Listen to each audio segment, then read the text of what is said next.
Hi friends, स्वागत करता हूं मैं संजय कुमावत आप सभी का आपके अपने चैनल इंग्लिश बैकबोन के ऊपर। हम जानते हैं कि हमारी एक प्लेलिस्ट बनी हुई है, एक प्लेलिस्ट हम बना रहे हैं, एक सीरीज हमने चला रखी है पीक्यूआरएस की। इसके अंदर आज पीक्यूआरएस का हम 8 नंबर का ये वीडियो करने वाले हैं। इसके अंदर भी हमको 5 पीक्यूआरएस के प्रीवियस ईयर के क्वेश्चन है उनको सॉल्व करना है। तो क्या मेथड रहता है, क्या तरीका रहता है, उसको समझते हुए चल रहे हैं। क्योंकि मेरा मानना यह है कि कुछ क्वेश्चंस ऐसे होते हैं जो हमें सिर्फ और सिर्फ रीडिंग पावर से ही बनते हैं और कुछ कुछ चीजों का हमें ध्यान रखना पड़ता है। तो शुरू करते हैं आज का क्वेश्चन। आपकी स्क्रीन के ऊपर आप क्वेश्चन देख पा रहे हैं। The meeting if mister Rai would have been over on time with his long financial report did not hold us up, ऐसा ऐसा कुछ लिखा हुआ है।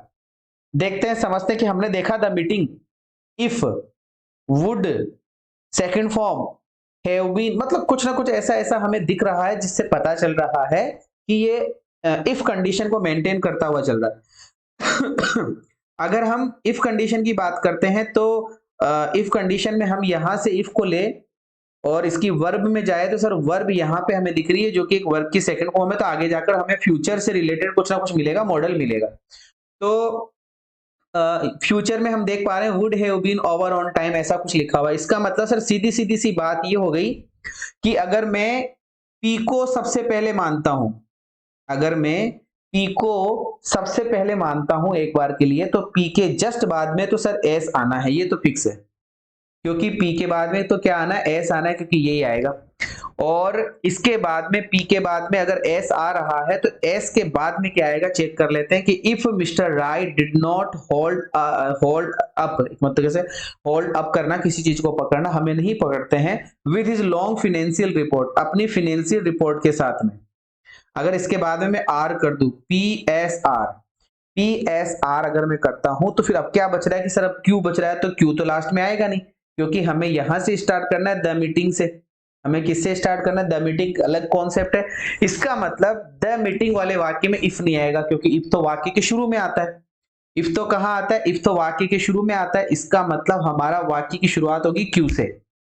हमारे वाक्य की शुरुआत किससे होगी, क्यू से। तो हम बोलेंगे द मीटिंग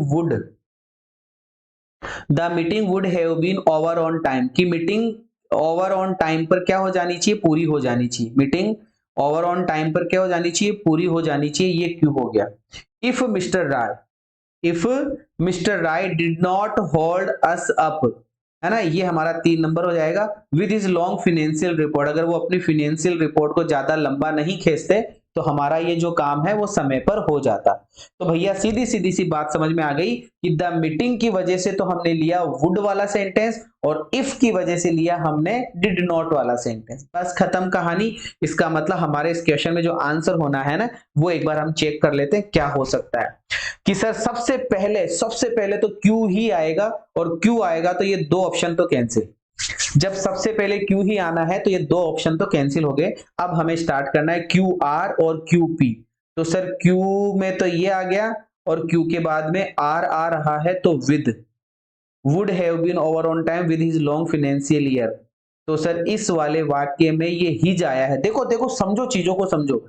अगर मैं आर करता हूं तो would have been over on time और हमारा सब्जेक्ट है द मीटिंग, कि the meeting would have been over on time, और इसके बाद में लगाता हूं विद हिज लॉन्ग। तो सर ये हिज कहां से आया, हिज आ ही नहीं सकता, क्योंकि इसके पहले इसका कोई ना कोई नाउन तो पता चलता, कोई ना कोई प्रोनाउन तो पता चलता। हिज आ कहां से गया। इसका मतलब सर आर वाला कॉन्सेप्ट नहीं है। यहां जो हमारा कॉन्सेप्ट बन रहा है वो सी ऑप्शन का बन रहा है। चेक कर लेते हैं कैसे बनेगा।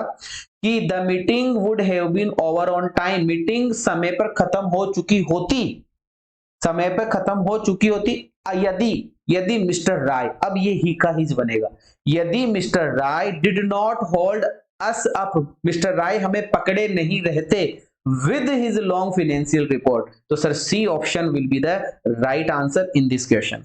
सी option will be the right answer in this question. The meeting would have been over on time, meeting समय पे खत्म हो जाती यदि mister Rai did not hold us up with his long financial report. अगर मिस्टर राय हमें अपनी लंबी सी रिपोर्ट को पकड़कर, मतलब लंबी सी रिपोर्ट को समझाने में नहीं लगे हुए रहते, तो शायद मीटिंग समय पर खत्म हो जाती।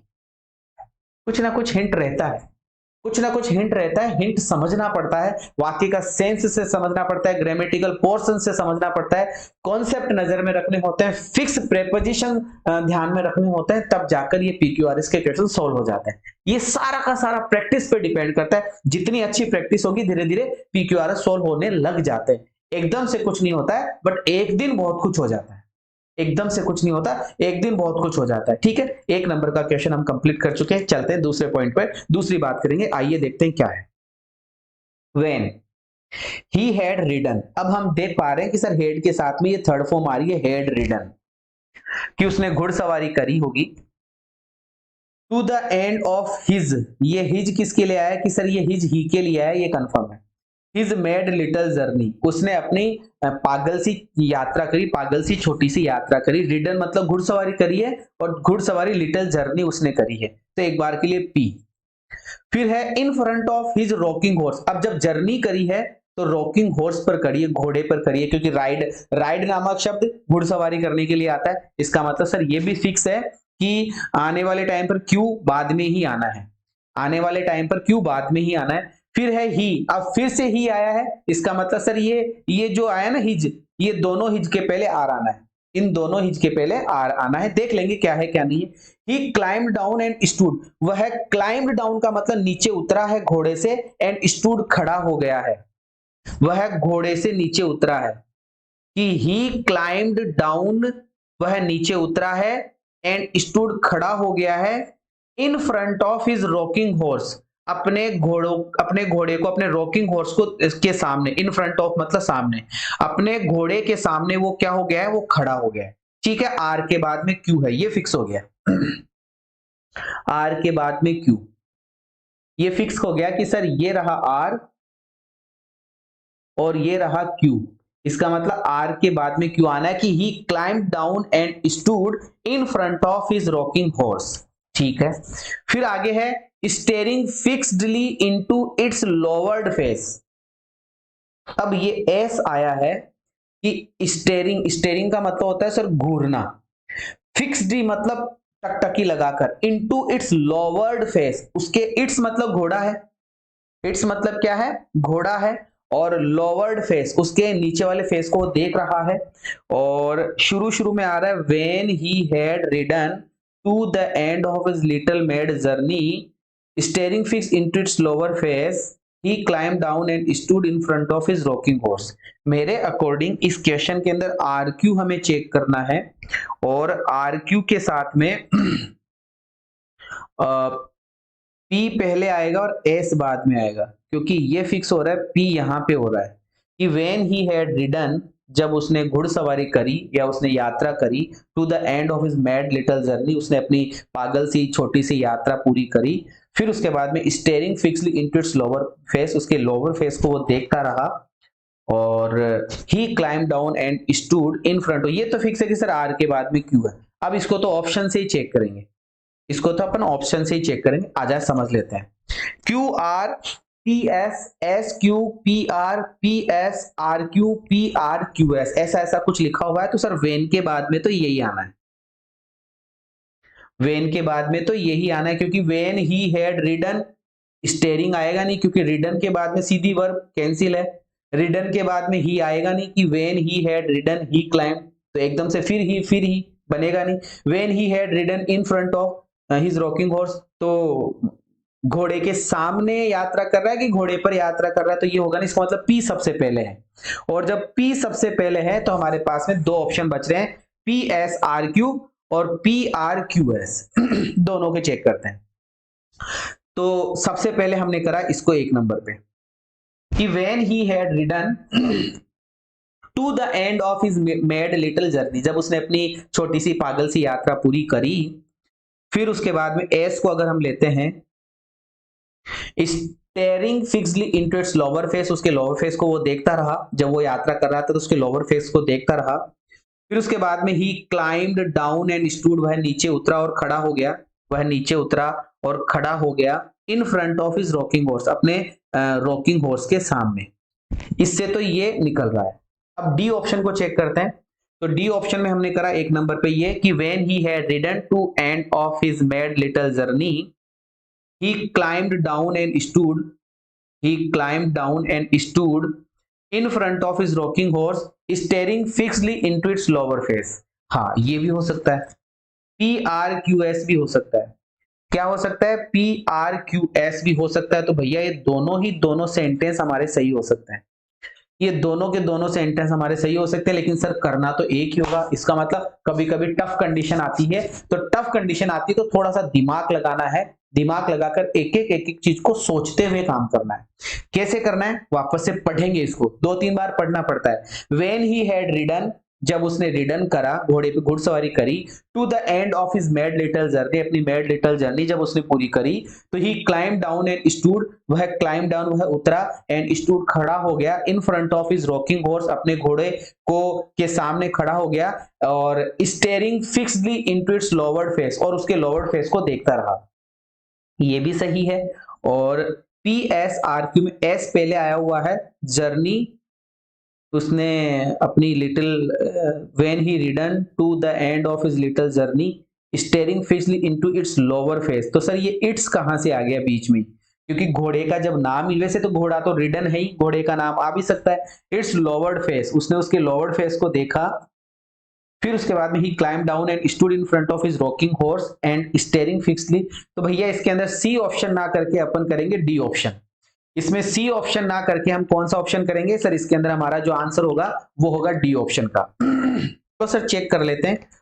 PRQS ही है कि लिखा हुआ क्या है कि when he had ridden to the end of his mad little journey, जब उसने अपनी छोटी सी पागल सी यात्रा पूरी करी, तो he climbed down and stood in front of his rocking horse, वो अपने रॉकिंग हॉर्स के नीचे उतरा, and staring fixed into its lower. तो ये इट्स किसके लिए है? इट्स ये घोड़े के लिए है। इसका मतलब सर डी ऑप्शन हमारे इस क्वेश्चन में आंसर होना चाहिए। आगे बढ़ूंगा, हमने जो भी करा PRQS हमारा कंप्लीट हुआ, PRQS हमारा कंप्लीट हुआ। अब हम आगे बढ़ते हैं, नेक्स्ट पॉइंट पे चलते हैं, देखते हैं क्या लिखा हुआ है कि सर वन क्लाउडलेस मॉर्निंग, एक क्लाउडलेस मॉर्निंग मतलब एकदम साफ साफ मौसम था, साफ साफ मौसम था, साफ साफ मौसम था। तो क्या हुआ? साफ साफ मौसम था तो क्या हुआ? Towards the valley, towards the valley से स्टार्ट नहीं होगा क्योंकि वन क्लाउडलेस मॉर्निंग ये तो एडवर्ब है, इसका मतलब सब्जेक्ट आना है। Of the farmers house enclose, तो सर फिक्स है कि क्यू से स्टार्टिंग होगी, तो क्यू तो सबसे पहले आएगा ही आएगा। कि द पायलट ने फ्लू ऑफ टुगेदर, पायलट ने अपना कोई यान वान था वो उड़ाया, वो यान उसने उड़ाया, और कहा उड़ाया? Towards the valley of the farmers house, farmers house की वैली पर, far towards the valley of the farmers house. तो ये फिक्स हो गया कि पी के बाद में आर आना है, क्योंकि ऑफ का फ्रेज है, ऑफ से पहले वैली है, तो फार्मर के हाउस की वैली की तरफ उसने उसको उड़ाया। In close formation, close formation में उसने उड़ाया, तो इसका मतलब क्यू के बाद में एस, क्यू के बाद में एस, क्यू के बाद में एस, तो QSPR। ये तो इजी निकल गया यार, ये तो इजी निकल गया। फिर भी देख लेते हैं, ऑप्शंस के साथ में चेक कर लेंगे QSPR होगा कि नहीं होगा। कि सर एक साफ मॉर्निंग, साफ मॉर्निंग में in close formation, close formation के अंदर, क्लोज फॉर्मेशन के अंदर, क्लोज फॉर्मेशन के अंदर, one cloudless morning the pilot flew off together in close formation, ये यहां पे आएगा। इन क्लोज फॉर्मेशन मतलब इसको हम 1 नंबर करेंगे और इसको हम 2 नंबर करेंगे, ऐसा कुछ बनेगा। 1 नंबर और 2 नंबर, ये 1 नंबर और ये हमारा 2 नंबर। कि the pilot flew off together in close formation, वह क्लोज फॉर्मेशन मतलब एकदम नजदीकी के साथ में वो उड़ा, और कहां उड़ा? वो उड़ा है टूवर्ड्स द वैली, वैली की तरफ उड़ा है, और वैली कहां है? Of the farmers house. इसका मतलब सर QSPR, QSPR 1 नंबर हमारे इस क्वेश्चन में आंसर होना चाहिए। 1 नंबर हमारे इस क्वेश्चन के अंदर आंसर होना चाहिए बच्चों, 1 नंबर हमारे इस क्वेश्चन में आंसर होना चाहिए। चेक कर लेते हैं QSPR की sir one cloudless morning the pilot flew off together in close formation towards the valley of the farmers house. ठीक है सर, ये तो इजी था, कोई ज्यादा टफ था नहीं। नेक्स्ट, नेक्स्ट है आपकी बार, तो ऑप्शन भी साथ में ही है इसके अंदर। If you have something interesting express it clearly, if you have something interesting, अगर तुम्हारे अंदर कुछ इंटरेस्टिंग है, अगर तुम्हारे अंदर कुछ इंटरेस्टिंग है, अगर तुम्हारे अंदर कुछ इंटरेस्टिंग है, तो express it clearly, to write. अगर तुम्हारे अंदर कुछ एक्सप्रेस, कुछ इंटरेस्टिंग है, टू राइट अबाउट, किसी के बारे में लिखने का। अगर तुम्हारे बारे में, तुम्हारे अंदर कुछ इंटरेस्टिंग है किसी के बारे में लिखने का, तो उसको एक्सप्रेस करो। उसको एक्सप्रेस करो क्लियरली, उसको एक्सप्रेस करो क्लियरली, सिंपली, उसको क्लियरली, सिंपली और विद ह्यूमन टच, और मानवता के टच के साथ में, उसको मानवता की छोन के साथ में उसको एक्सप्रेस करो। तो सर ये वाक्य इस तरीके से कुछ होगा कि if you have something interesting to write about, तुम्हारे अंदर कुछ है लिखने का, तो एक्सप्रेस करो ना उसको, उस चीज को एक्सप्रेस करो, क्लियरली करो, सिंपली करो एंड विद ह्यूमन टच। तो ये देखो क्लियरली, सिंपली, ये एडवर्ब है, clearly, simply and with the human touch. तो सर क्लियरली के बाद में तो सिंपली आएगा ही आएगा, क्योंकि एडवर्ब साथ आएगी, तो पी के बाद में तो आर आना ही आना है, पी के बाद में तो क्या आना है, आर आना ही आना है, and with the human touch, and with the human touch. तो सर पी आर एस, तो क्यू पहले आ गया, क्यू पी आर एस हो जाएगा, क्या हो जाएगा, क्यू पी आर एस, ये हो जाएगा सर डी ऑप्शन, ये क्या हो जाएगा, डी ऑप्शन हो जाएगा। चेक कर लेते हैं कि sir if you have something interesting, अगर तुम्हारे अंदर कुछ इंटरेस्टिंग है, टू राइट लिखने का, अबाउट किसी के बारे में लिखने का है, तो एक्सप्रेस करो, उसको क्लियरली करो, सिंपली करो और विद ह्यूमन टच के साथ में करो। तो सर डी ऑप्शन हमारे इस क्वेश्चन के अंदर आंसर हो गया, सीधा सीधा सा क्वेश्चन था ये। तो नेक्स्ट बढ़ते हैं और देखते हैं क्या है, क्यूपीआरएस कंप्लीट हुआ। अब है नेक्स्ट द गार्डनर। अब द गार्डनर की बात करेंगे भैया, अब हमें किसकी बात करनी है, अब हम द गार्डनर की बात करेंगे। इस वाक्य को हम पढ़ते हैं, समझते हैं, सीखते हैं क्या है क्या नहीं है। आइए सर, द गार्डनर, कोई गार्डनर है साहब, विद ए लिटिल ब्राउन मस्टास, बगीचा कार्य करने वाला है। विद आया है, इसका मतलब इसके पहले कुछ ना कुछ था, विद आया है, इसका मतलब इसके पहले कुछ ना कुछ था। विद ए लिटिल ब्राउन मस्टास, उसकी भूरी भूरी मूछें हैं। ए शॉर्ट फेलो, एक छोटा सा है, शॉर्ट फेलो टिगना सा है। And sharp little brown eyes, भाई साहब इसी की गार्डनर की ही विशेषताएं आ रही है, इसमें गार्डनर की ही विशेषता आ रही है कि सर एक गार्डनर है, एक शॉर्ट फेलो है, with a little brown moustache है and sharp little brown eyes है।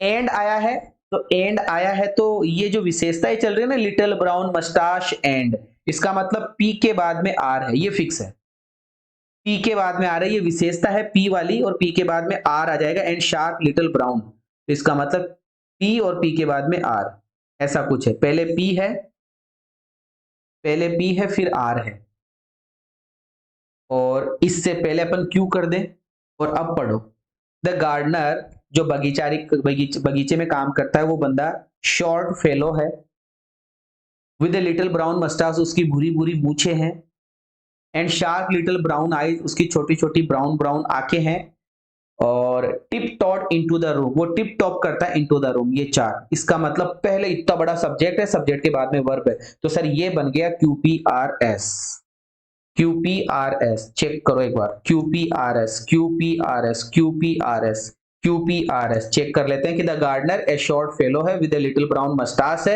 And sharp little brown eyes है, और tiptoed into the room. अब मेरा क्वेश्चन आप लोगों से है, मुझे आप सारे बच्चे, क्योंकि मैंने वोकेब में पढ़ा रखा है, टिप टॉप, ये जो लिखा हुआ है टिप टॉट और इनटू, इसका मुझे आप मीनिंग बताएंगे, what is the meaning of tip taught into, ये आपका होमवर्क रहेगा। ठीक है, ये 5 क्वेश्चन हमने कंप्लीट करे, ये 5 क्वेश्चन हमने कंप्लीट करे। कैसा लगा आज का ये वीडियो, आप कमेंट करके मुझे जरूर से बताएंगे। एयरफोर्स का मॉक टेस्ट सुबह 6 बजे होता है, जरूर से लगाओ।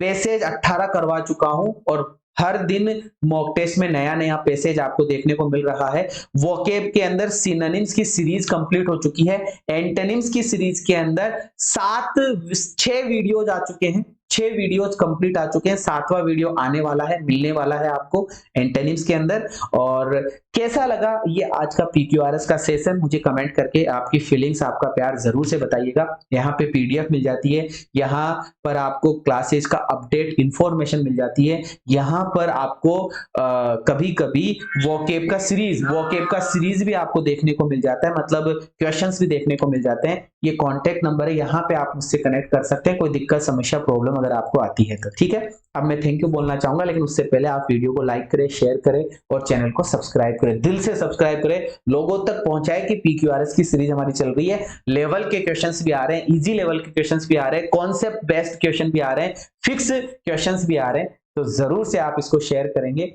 लाइक करेंगे और चैनल को सब्सक्राइब करेंगे। Thank you so much, love you all, जय हिंद।